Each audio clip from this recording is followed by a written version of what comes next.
안녕하세요. 하나부터 열까지다 널 위한 설입니다. 전동 스케이트보드를 구입을 해서 주차장까지 왔다 갔다 하는 거는 충분히 할 수 있어졌습니다. 근데 저는 이게 궁금했어요. 지하철이나 버스를 이용해야 되는 대중교통에서도 과연 이게 잘 어울리는지, 불편함은 없는지, 혹시 문제점이 있는지 뭐 그런 리뷰들을 유튜브로 찾아보려고 했는데 제가 아무리 검색해도 거기에 관련된 내용은 나오지 않습니다. 대부분 통학용이나 아니면 차에다 넣고서 잠깐 왔다 갔다 하는 거리라던가 아니면 레저로 즐기던가 이런 형태여서 출퇴근을 지하철 버스로 한번 해봐야지 하고 마음 먹고 오늘 나갔다 왔습니다. 우선 도로를 달리기 전에 정확하게 법을 알고 싶어서 제가 내용을 알아본 결과 4가지 정도만 잘 체크하면 되더라고요. 먼저 첫 번째는 인도와 자전거 도로는 달릴 수 없다. 두 번째, 속도는 25km, 시속 25km 이하로 달려야 됩니다. 그리고 세 번째, 보호구를 착용하고 타야 됩니다. 저는 헬멧을 꼭 착용하고 타기로 했고요. 횡단보도는 내려가지고 걸어서 건너야 됩니다. 일단은 이 지도로 저희 집 쪽에서 역까지 가야 되는데 도보로 가게 되면은 아주 쉬워요. 그냥 일자로 쭉 가가지고 인도로 쭉 가서 사거리에서 그냥 길 한번 건너고 또 사거리에서 길 한번 건너고 그 다음에 왼쪽으로 그냥 꺾어서 쭉 가면 됩니다. 오래 걸릴 뿐이지 정말 쉽습니다. 그냥 쭉 가서 건너고 쭉 가서 건너고 왼쪽, 이게 전부예요. 자전거 도로로 만약에 갔으면 일단은 허용할 수 있는 차선의 가장 우측으로 달리다가 안전한 자전거 도로를 잠깐 이용하고 다시 한번 우측으로 쭉 달렸다가 길 한번 건너고 도착. 길 2번인가? 한 번, 2번이네요. 그 자전거 도로를 달릴 수 있다면 일단은 안전하게 갈 수 있는 방법이 있단 말이에요. 근데 전동 스케이트보드는 원동기로 취급을 했기 때문에 자동차로 알아봐야 됩니다. 그러면 이게 좀 이야기가 달라집니다. 일단은 이 사거리와 이쪽 사거리가 가장 문제인데, 그냥 자동차는 가장 좌측 차선에 서가지고 좌회전 신호를 받고 가면 되잖아요. 근데 여러 차로가 존재하는 이런 사거리에서는 횡단보도를 이용해서 가야 됩니다. 그러면 그냥 좌회전만 해도 되는 거를 우측 차선에 맞춰서 가야 되니까 길을 한 번, 2번 건너가지고 가야 되고, 거기서 다시 한번 좌회전할 때도 한 번, 2번 건너서 가야 됩니다. 이거 정말 불편했는데요. 일단은 영상을 보면서 이야기를 하도록 하죠. 대중교통으로 얼마나 연기가 잘 되는지 테스트를 해봅니다.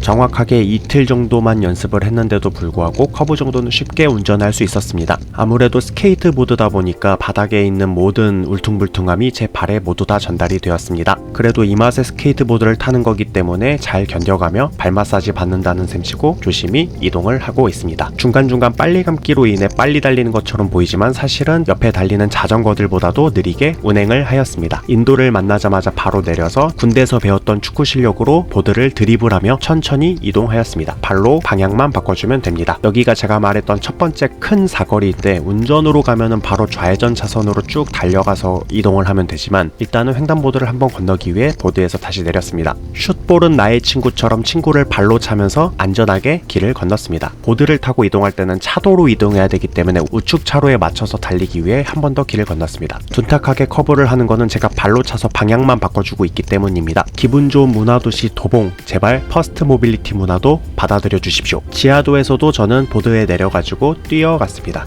보드가 저보다 느리게 도착했네요. 길 가다 보면은 전동 킥보드를 타거나 자전거를 타는 분들을 많이 봤는데 헬멧을 아무도 쓰지 않고 인도로 달리는 사람들도 많이 보였습니다. 뭐 그렇다고요. 도로에서 이제 큰 사거리가 나올 때까지 크게 달려야 되는 직진 도로입니다. 가장 우측 차로에 맞춰서 차에 방해가 되지 않게 아주 조심히 이동을 했습니다. 하지만 자동차들이 저를 더 신경 써서 서로 방해가 되는 느낌을 받았습니다. 이제 다리를 건너는 중인데 오른쪽에 보이는 도로가 자전거 전용 도로입니다. 근데 동부간선도로로 빠지는 차들이 저를 굉장히 싫어하는, 이게 더 위험한 것 같은데 빨리 법 좀 개선해 주십시오. 자전거 도로에서 안전속도 잘 지키면서 안전하게 달릴 자신 있습니다. 저는 마지막 관문이 하나 더 남았습니다.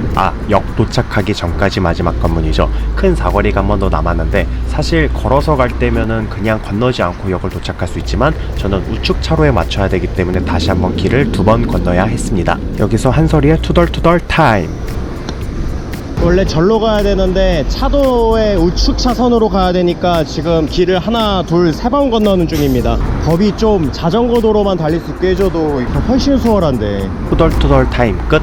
보드에 뭐 묻었네. 안 지워지네. 손 씻어야겠다. 횡단보도를 건널 때는 보드와 함께 걸어 건넜습니다. 다시 한번 다음 횡단보도에서는 보드를 보내면서 천천히 발걸음에 맞춰서 안전하게 보드와 함께 건넜습니다. 이제 역 도착할 때까지 보드를 타고서 이동을 하면 됩니다. 그냥 이렇게만 쭉 이동할 수 있으면 정말 좋은데 서울, 특히 강북, 도봉구에서는 좀 많이 번거로운 상태입니다. 자전거 도로만 좀 뚫려줘도 안전하게 탈 자신인데 진짜. 일단은 역에 도착했습니다. 보드를 들고 지하철을 타보겠습니다. 엘리베이터가 있구나 여기. 딱이지. 사실 헬멧을 들고 다니기가 되게 번거로울 거라고 생각을 했는데 보드에 알맞게 잘 거치가 되고, 그리고 목끈을 밑에다가 잘 껴주면은 땅으로 떨어지지도 않고 들고 다니기가 좋았습니다. 그냥 보드 들고 다니는 거랑 똑같은 부피여서 뭐 크게 불편함은 없었습니다. 문제는 무게인데 이거를 들고 다니기가 너무 힘들 것 같아서 땅으로 끌어보는 걸 도전을 해보았습니다. 땅에 끌립니다. 이건 진짜 신세계입니다. 이게 저보다 좀 더 크면은 아마 땅에 끌기가 어려울 것 같습니다. 뒤에 노즈가드 부분이 땅에 끌릴 수도 있을 것 같아서 사람마다 케바케일 것 같습니다. 지하철을 타고 내릴 때 살짝 들어주고, 지하철 안에서는 옆에다가 보관을 했을 때도 무게가 있어서 쓰러지거나 그러지도 않았습니다. 턱이 있을 때 그리고 계단이 있을 때만 들고 그 나머지는 이렇게 끌고 다니면서 무게를 줄일 수 있었습니다. 계단에서만 들어주면 되는데 한 손으로 들면은 좀 많이 무거워서 양손으로 이렇게 앉듯이 들어주니까 충분히 버틸만한 무게였습니다. 생각보다 스케이트보드가 눕혔을 때 크기가 큰 거지 들고 있을 때는 사람이 서 있는 공간보다 작아서 어딘가에다 거치하거나 들고 대기하기 용이한 사이즈였습니다. 참고로 지하철을 2번 갈아타는 동안 이동이 많았음에도 불구하고 힘들거나 그런 느낌은 받지 않았습니다. 그리고 마지막 지하철에서는 자리에 앉아봤는데 다리에 끼고서 앉기도 괜찮은 사이즈였습니다. 전동 스케이트보드로 출퇴근을 하실 때 지하철 이용하실 분들, 일단 저는 큰 불편함 없이 잘 가지고 다닐 수 있을 것 같습니다. 이건 사람마다 느끼기에 따라 다르기 때문에 무조건 편하다라고 말할 순 없지만 저에게는 괜찮은 방법인 것 같습니다. 이제 지하철역에서 사무실까지 보드를 타고 가면 되는데 언덕이 굉장히 높은 곳이 있어서 이게 과연 달릴 수 있는지 한번 체크를 해보기로 했습니다. 일단은 기어는 H 기준입니다. 와, 이 오르막길을 갈 수 있을까? 오르막길을 빡세다. 화면에 보이듯이 가긴 가는데 너무 가파른 오르막길은 안 되네. H 플러스로 다음에 해보겠습니다. 부럽다. 너무 쉽게 가냐. 저를 약올리는 스케이트보드를 밟고서 사무실에 도착을 했습니다. 지하철 연계 출근 성공. 일 마치고 이게 다시 집으로 가는 길입니다. 퇴근길은 출근길을 역순으로 하는 거기 때문에 큰 촬영을 하지 않았습니다. 조심히 이동하는 장면만 카메라로 담았습니다. 밤에는 도로에서 달리는 게 더 위험한 게 제 몸은 불빛이 나지 않기 때문에 조금 더 안전하게 운전을 해야 했습니다. 스케이트보드와 리모컨의 전원을 끄고 끌고 들고 하면서 이동을 했습니다. 궁금했던 게 버스도 잘 탈 수 있는지 불편하지 않은지 확인을 하려고 자리를 앉아보았는데 바로 앞에 의자가 있어도 다리에 끼고 앉기가 가능했습니다. 버스에 내려서 이제 집으로만 가면 되는데 그냥 집으로 가기가 좀 아쉬워서 크게 돌아서 집으로 가보기로 했습니다. 안전장비를 잘 채우고 리모컨의 손목 스트랩을 손목에다 잘 걸어주고 모든 전원을 킨 후에 뒤에 차가 오는지 잘 확인을 하고 도로에다가 스케이트보드를 내려놓았습니다.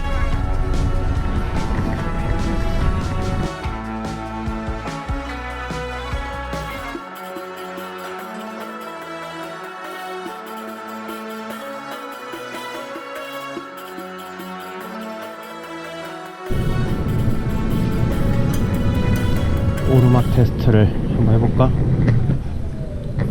약간 가파른 언덕?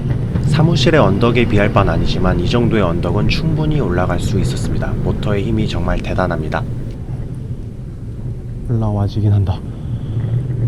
가로등만 비추는 골목길에서는 천천히 속도를 내지 않고 조심히 달렸습니다. 브레이크는 잡았을 때 기계적으로 잡아주기 때문에 자동차에서 브레이크를 밟듯이 조금씩 눌러가면서 속도를 제어해야 했습니다. 스케이트보드를 먼저 끄고 리모컨을 꺼야지 잘 꺼졌는지 확인할 수 있습니다. 전동 스케이트보드로 대중교통 연계하기 성공. 이렇게 안전하게 퇴근을 했습니다. 일단은 확실히 이 타는 재미 때문에 이 불편함을 감수하고도 충분히 즐길만 했고, 지하철과 버스 모두 다 수월하게, 사람이 가득 찬 지하철은 타진 않았지만 그래도 굉장히 수월하게 들고서 탈 수 있었고, 다리 사이에 이렇게 끼고서 앉을 수 있었고, 캐리어 가방을 갖고 있는 것보다 부피가 더 작게 차지하기 때문에 좀 높이가 있더라도 이 다리에 끼고서 앉을 수가 있었습니다. 그리고 들고 다니기는, 한 손으로 이렇게 들고 다니기는 되게 힘들었는데, 반대쪽 손으로 같이 안고서 가는 방법이라던가 아니면은 끌고서 가는 방법으로 체력을 아끼면서 다닐 수가 있었고, 그냥 보드랑 리모컨만 가지고 이렇게 다니면은 정말 수월하게 다닐 수가 있었습니다. 그리고 이 헬멧을 거추장스럽게 막 어떻게 해야 되지 막 걱정을 했는데, 그냥 보드를 어차피 들어야 되니까 보드 위에다가 걸어가지고 잘 묶어두면은 떨어지지도 않고 그냥 보드만 들면 되니까 그렇게 또 불편한 일은 아니었습니다. 아무튼 저처럼 이 출퇴근을 할 때 혹시 대중교통과 함께 이용을 해야 되는데 내용이 궁금하셨다면 이번 영상이 여러분들에게 조금이라도 도움이 되었으면 좋겠습니다. 지금까지 하나부터 열까지 다 널 위한 설이었습니다.